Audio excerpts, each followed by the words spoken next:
Okay, so when you sew your binding, you need a walking foot.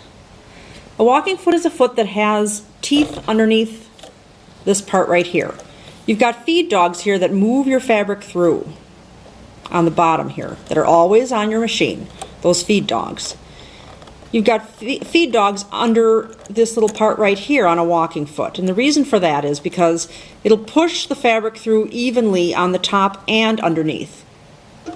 When you bind a quilt, it's thicker, and that's why you need the walking foot. On a regular, two pieces of fabric when you're quilting, you don't need to have your walking foot on.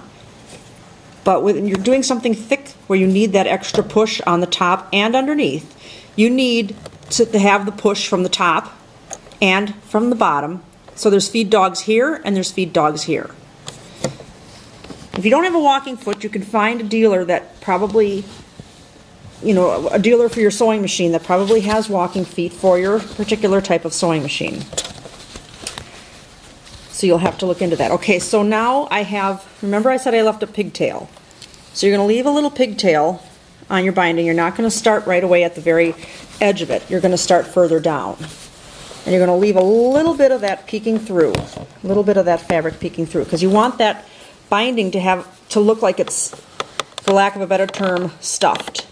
You want the binding to look like it's full. And people in quilt shows will actually run cording or yarn or something down through their binding if they feel like it's too flat, to give it more of a stuffed appearance. Okay.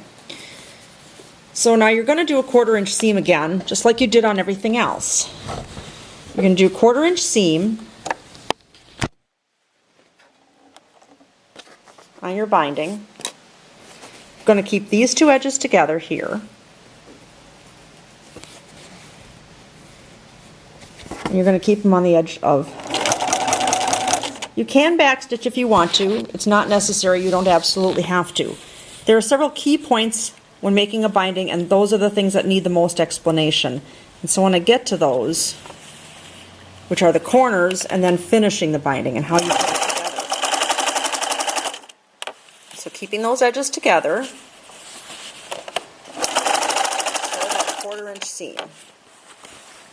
And you're going to do this all the way until you get to the corner. And when I get to the corner, that's going to take some explanation, because that's one of the most complicated. Also joining the binding, joining end to end. Now we left that pigtail, like I showed you before, up here. We left that open because that's where we're going to join it later, and that's important to leave that piece. Now you're wondering, well, how long of a pigtail should I leave? Well, this one is about 5 or 6 inches, so that's a good safe bet to leave about 5 or 6 inches unsewn for your pigtail. Okay.